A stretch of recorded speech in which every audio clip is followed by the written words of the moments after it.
บายดีวันนี้มาพบกับพลินในซองพลินสาวลาววันนี้พลินก็สิพาไปเกี่ยวข้าวอยู่นะน้ำเขาห่างจากบ้านนี้ออกไปกับประมาณ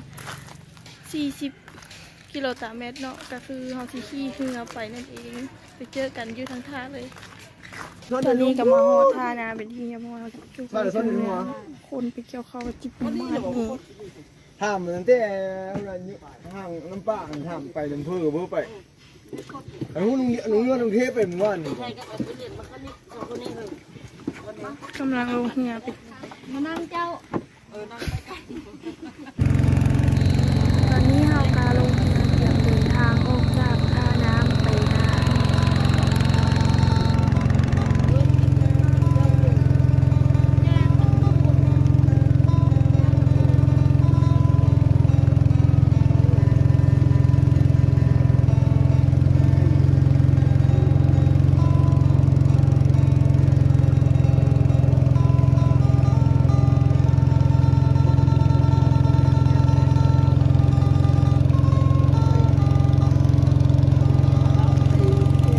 ตอนนี้เพลินก็มาฮอดนาเป็นที่เรียบร้อยด้านนั้นก็จะเป็นฟากน้ำเนาะฟากน้ำหอกสิ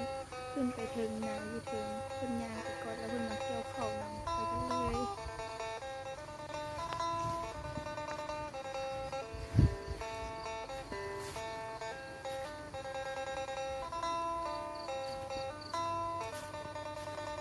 หลังจากที่มาฮอดนาแล้วไพลินก็สิย่างไปเถียงนาย่างไปเถียงนาไพลินก็สิพาไปเบิ่งข้าวกันเลย อันนี้ก็สิเมนข้าวนาของไพลินกะถือว่างามอยู่แต่ก็เสียดายอย่างเดียวมีหญ้าหลายโพด มีหญ้าหลายโพดอันนี้ก็จะเป็นบรรยากาศอยู่นาเนาะบรรยากาศก็มีภูเขาตอนนี้เพิ่นกำลังลงเกี่ยวข้าวแต่ไพลินบ่ได้ลงเพราะว่าเพิ่นว่ายันเกี่ยวบาดมือเฮ้ยบ่แม่นเพิ่นให้ไพลินเฮ็ดกินเนาะก็เลยบ่ได้ลงเกี่ยวข้าวเอาไว้ตอนแรกเดี๋ยวการที่ลงไปเกี่ยวข้าวคือเพิ่นให้เราไปเกี่ยวข้าวแล้วเพิ่นก็ถือว่ามาหลายอยู่แต่ก็เข้าบ่ทันแก้คักแต่ก็มาเกี่ยวเพราะว่าอีแม่ว่ามันล่าแล้วก็เลยพากันมาเกี่ยวคนมานำมื้อนี้ก็ประมาณ10คนเนาะที่มาเกี่ยวข้าวไพลิน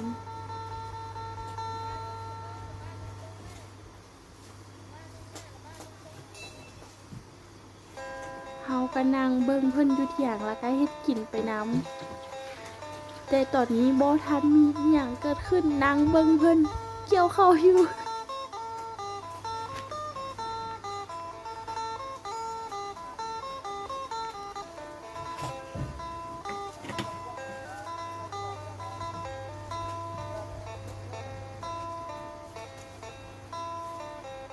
นั่งเบิ่งเพิ่นเกี่ยวข้าวจนเพลินลืมไปว่าเจ้าของมาเฮ็ดกินก็เลยคิดออกได้ไพลินก็มาห่างดังไฟเตรียมแกงหน่อไม้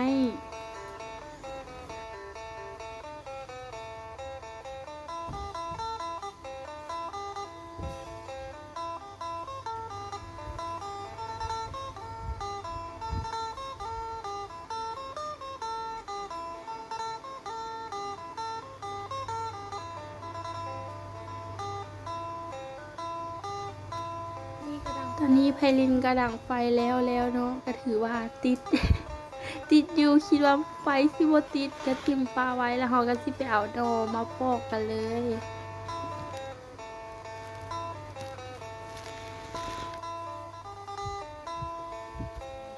แล้วไพลินก็ไปเอาโนมาไพลินก็เอามาปอกอยู่เถียงเนาะอันนี้ก็เป็นโนหลวงอีพ่อปลูกไว้อีพ่ออีแม่ปลูกไว้เฮาก็ไปหักมาเตรียมแกงกินสวยเอามาปอกสมเพิ่นบ่ให้ลงเถียงไปเกี่ยวข้าวหั่นแหละเบิ่งปอกนอก็ยังบ่เป็นแล้วโอ้ยปอกนอก็ยังสิบ่เป็นแล้วนอก็ถือว่ายามนี้ก็คือว่าบ่มีแล้วเนาะยามนี้ก็คือแบบอึดแล้วถ้าบ่อันนั้นแท้ๆก็คือแบบบ่มีแล้ว นี่ยังโชคดีที่ว่ายังมีนอหลงเหลืออยู่ ก็คือได้มาปอกอยู่นี่แหละนอหลงเหลือที่แบบ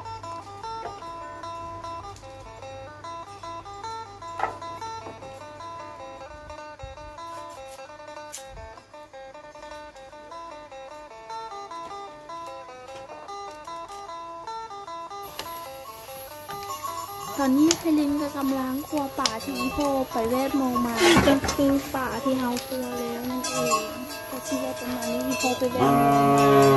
เอาไว้ปิ้งกันสวยคือว่าปิ้งกันกินข้าวนี่เนาะนี่ก็เป็นหม้อแกงหน่อไม้แล้วพุ่นก็เป็นพืชเกี่ยวข้าวอันนี้ก็เป็นเถียงนาเมนูมื้อนี้นอกจากแกงนอกก็จะมีปิ้งปลาตำมักฮุงเขาก็ที่ไปเบิ่งตอนเขาปิ้งปลากันเลย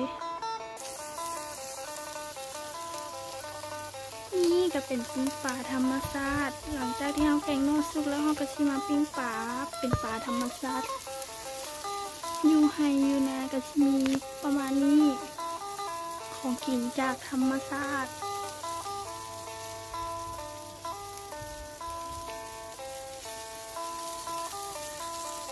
อันนี้ก็เป็นซุปผักส้มแล้วอันนี้ก็แกงหน่อไม้แล้วอันนี้เขากำลังชิตำมักฮุงตำมักฮุงและตอนนี้เพิ่นก็พักกินข้าวสวยเป็นที่หิวพอแล้วเฮากะข้าวให้เพิ่นแล้วมือก่อนแม่ อันนี้ก็คือคนแบบก็ตามแบบวิถีชีวิตของชาวบ้านที่แบบเป็นเฮาให้เฮานากันมาก็คือประมาณนี้ก็คือพักกินหลังจากที่เพิ่นกินข้าวพักพอนแล้วหอดโมงลงแล้วกาที่ลงไปนะพลินก็ที่ลงไปเกี่ยวข้าวน้ำเพิ่นตอนนี้เฮาก็ย่างมาฮอดฮือนาแล้วก็จับเกี่ยวมาเตรียมไปเกี่ยวข้าวน้ำเพิ่นสมเพิ่นบ่ให้ลงหั่นแหละจะเข้าสิเกี่ยวคนหรือคนสิเกี่ยวข้าวยังบ่ฮู้เพิ่นบ่ให้ลงก็คือย่านเกี่ยวบาดมือเกี่ยวข้าวยังบ่เปลี่ยนเทื่อบ่แม่นเนาะเฮาก็สิไปเกี่ยวข้าวกันเลยเว้าหลาย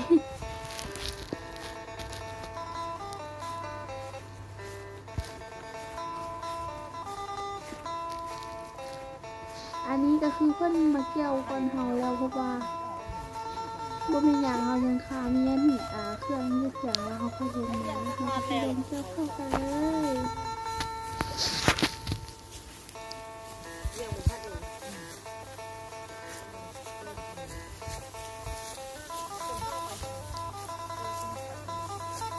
มาฮอดก็ยืนเบิ่งเพิ่นเกี่ยวก่อนเพราะว่ายังเกี่ยวบ่เป็นแท้เนาะแถวนี้ก็เกี่ยวแล้วเนาะยังแถวพูนเทิงพุ่นแล้วก็อยู่ทางเทิงพุ่นอีก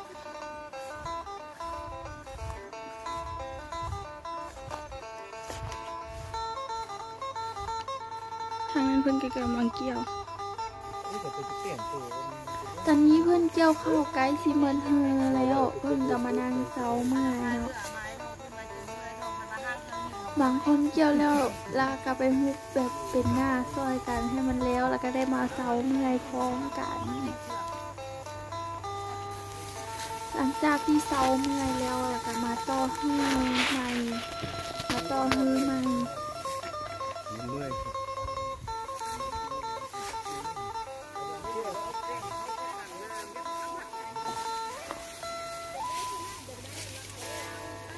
อันนี้ก็จะเป็นบรรยากาศยามแรงรอบๆนามือนี้กับฟ้าคืออยู่คือฝนสิตกแต่ฝนกับโมตกเนาะเทิงวูนแบบพอแบบเกี่ยวเข้าก็คือมันโบแดดแล้วก็ฝนกับโมตกและตอนนี้พลินกำลังมัดโป้เข้าเกี่ยวกำเขาโบได้เกี่ยวฝาดเนาะก็คือเกี่ยวเข้ามืออีโพญาติฝนตกก็เลยสั่งเกี่ยวกำบ่ให้เกี่ยวผ่าน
ย่างเยี่ยมวัดเลย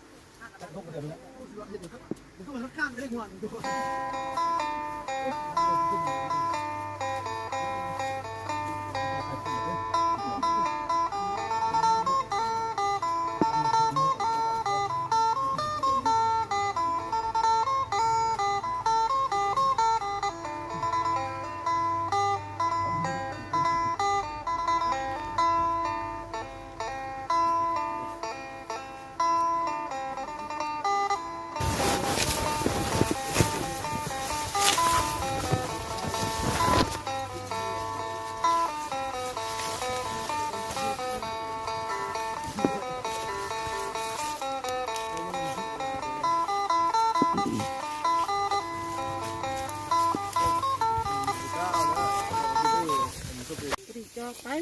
และมาฮอดตอนนี้ก็เป็นเวลา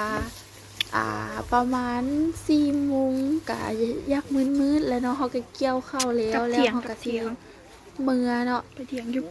เกี่ยวกับบ่แล้วดอกเพราะว่ายังหลายเฮออยู่ก็คือว่าเกี่ยวเฮอนี้แล้ว ก็คือพอดี4 โมง5 โมงเขาก็สิพากันออกจากหน้านาก็คือเมื่อหั่นแหละเพราะมันสิค่ำแล้วเขาเอาเหือจักมาเนาะนาก็คืออยู่ฟากน้ำก็คือเขาสิได้ขี่เหือจักลงกับคืนอยู่ ตามรับคลิปนี้พอดีก็สิขอจบคลิปไว้เพียงซ้ำนี้เอาไว้เจอกันใหม่คลิปหน้าขอตัวลาไปก่อนบ๊ายบาย